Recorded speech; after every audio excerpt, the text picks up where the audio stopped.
अस्सलाम वालेकुम class, I hope you all are doing fine. आज हम पढ़ेंगे कि SR पार्सर्स, यानी हमारे पास जो बॉटम अप पार्सर्स होते हैं उनको हम लोग SR पार्सर्स भी कहते हैं। ठीक है, SR पार्सर्स। तो हमने ये देखना है कि बेसिकली हम इन्हें SR पार्सर्स क्यों कहते हैं, और सिर्फ यही नहीं कि इन्हें SR पार्सर्स क्यों कहा जाता है, बल्कि ये SR पार्सिंग हमें ये भी बताती है कि बेसिकली हमारे बॉटम अप पार्सर्स वर्क कैसे करते हैं। ठीक है, it is a way to look at how bottom up parsers work. यानी एक तो हमने तरीका पढ़ लिया ना कि ये कैसे काम करें, लेकिन अभी और भी बहुत सी टेक्निकलिटीज़ हैं जो हमने देखनी है कि हमारे बॉटम अप पार्सर्स जो हैं वो किस तरह काम कर रहे होते हैं। तो अगर आप हमारा देखें, हमने जो अभी तक टॉपिक्स पढ़े हैं उसमें हमने बॉटम अप पार्सिंग को स्टडी किया है, उसमें उसके हैंडल को स्टडी किया, और अब हम ये देख रहे हैं कि आगे, क्योंकि जब आपके बहुत से पार्सर्स हैं, या मैं आपको स्टार्ट में दिखाती हूँ, उनके नाम के साथ SR जो है वो चल रहा होता है। तो वो SR पार्सर्स हम उन्हें क्यों कहते हैं, तो उस चीज़ को हम यहाँ पे स्टडी करेंगे।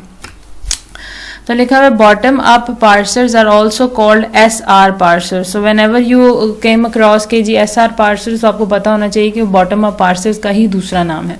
To understand why they are called SR parsers, let us look at the way a bottom up parser works. अब यहाँ पे हमें दिया हुआ है कि लेट से given a grammar expression is making expression plus expression, expression into expression and ID, and input string omega is ID plus ID into ID, यानी जो आपके पास एक स्टैंडर्ड वे है। Late us look at the bottom up parsing. अब हम देखेंगे कि इसमें बॉटम अप पार्सिंग कैसे हो रही है। ऑल तो मैंने आपको ये जब हैंडल वाला टॉपिक करवाया तो भी इस एग्जाम्पल की बॉटम अप पार्सिंग करनी बताई थी, और वैसे भी ये एग्जाम्पल बड़ी कॉमन है, हम काफ़ी चीज़ों में पढ़ते हैं। Parser takes the string omega and reads symbol by symbol from left to right. उसने इस स्ट्रिंग को पकड़ा और इसको लेफ्ट टू राइट स्टडी करना, रीड करना शुरू कर दिया। यानी ये हमारे पास स्ट्रिंग है ID plus ID into ID. This is our string. Whatever it reads, it should remain remember until a handle is recognized. ठीक है, अब यहाँ पे तो ये बहुत छोटी स्ट्रिंग की बात हो रही है। मैं यहाँ पे अगर आपको यहीं पे एग्जांपल दूँ जो कि ऐसे हो कि AA AB A लिखा हो अगर, तो लेट्स से कि आपके पास जो हमारे पास कोई एक, अच्छा मैं इसको थोड़ा स्मॉल करके साइड पे आपको थोड़ा करके बताती हूँ ताकि हमें पता चले कि हम किस तरह पढ़ें। लेट्स से कि यहाँ पे हमारे पास जो प्रोडक्शन रूल है, वो प्रोडक्शन रूल कुछ इस तरह है कि स्टार्ट सिंबल है आपके पास A, मैं आपको सिंपल बता रही हूँ, और let's say A is making AAB, alright, और देन एक और हमारे पास प्रोडक्शन सिंबल है B, और B इज मेकिंग लेट से BA, और बस ये BA बना रहा है। ठीक है, सॉरी।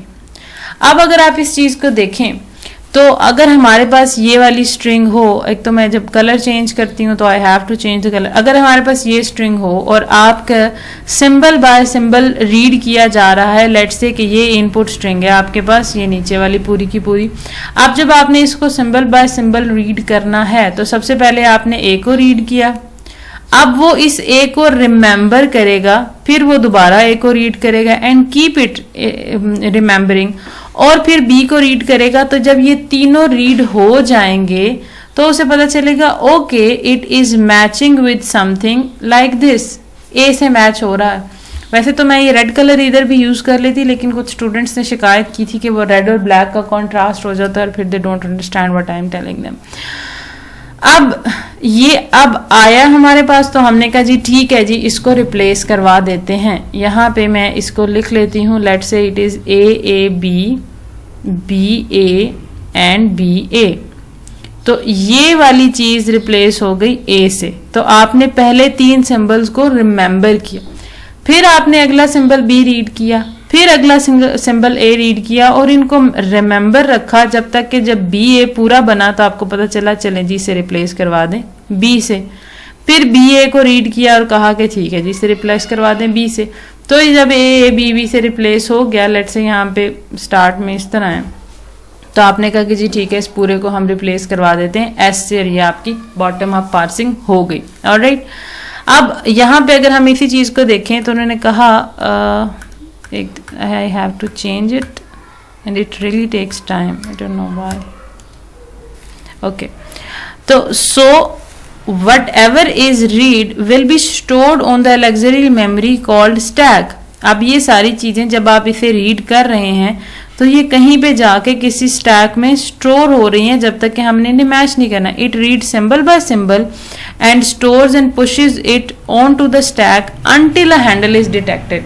तो ये आपके पास स्टैक है, तो ये पहले ए रीड किया, इसने इसको स्टोर कराया, फिर ए रीड किया स्टोर कराया, फिर बी रीड किया स्टोर कराया, फिर ये इसके साथ मैच हुआ कि जी ये तो ए बन रहा है, तो उसने मैचिंग करवा दी. This process of reading the symbol and pushing it on the stack is called shift action. ये सारा जो हम काम कर रहे हैं, इसको पुश करने वाला, रीड करने वाला, इस सारे एक्शन को हम कहते हैं shift action. Once a handle is detected, the parser reduces the handle by non-terminal of the production. This is called reduce action. तो अब यहाँ पे मैं आपको बताती हूँ, हम इस एग्जाम्पल को यहाँ पे दोबारा कर लेते हैं. A is making A B and B is making B A, और हमारे पास जो स्ट्रिंग थी जिसे ओमेगा कह रहे हैं, मैंने बड़ा ही बुरा सा ओमेगा लिखा, that was A B B A and B A. तो अब जब हम इसे रीड करना स्टार्ट करेंगे, ठीक है, तो यहाँ पे हमारे पास है एक हमारे पास स्टैक है. ठीक हो गया, इट्स वेरी लाइट, इसको ले लेते हैं हम. यहाँ पे हमारे पास है स्टैक, ये हम यहाँ पे स्टैक लेते हैं और ये हमारे पास स्टैक है. अब स्टैक में हम पहला इनपुट रीड करेंगे तो यहाँ लिखेंगे, फिर इनपुट रीड करेंगे, फिर यहीं रख रहे हैं क्योंकि अभी हमें ये किसी के साथ मैच होता हुआ नजर नहीं आ रहा. ठीक हो गया, ये जो सारा एक्शन हमने कर दिया. अब जब ये एक किसी चीज के साथ मैच हो गया, हमने कहा जी ये तो इसके साथ मैच हो गया, किसी चीज की, किसी प्रोडक्शन की राइट हैंड साइड के साथ मैच हो गया, तो हमने उसे लेफ्ट हैंड साइड से रिप्लेस करवाना है.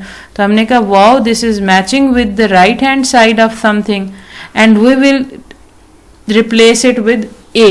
ठीक हो गया, तो आपने क्या किया कि ये जो आपका प्रोसेस था, ये स्टैक में रखवाने वाला, इसको हमने कहा जी ये है शिफ्ट एक्शन. क्यों? क्योंकि आप एक वर्ड रीड कर रहे हैं, उसको शिफ्ट कर रहे हैं स्टैक में. रीड किया, शिफ्ट किया, स्टैक में स्टोर किया, फिर अगला रीड किया, उसे शिफ्ट किया, स्टोर किया, और फिर बी रीड किया, शिफ्ट किया, स्टोर किया. जब सारा स्टोर हो गया, यहाँ पे ये मैच हो गया. मैच होने के बाद आपने यहाँ पे करवाया इसको रिड्यूस.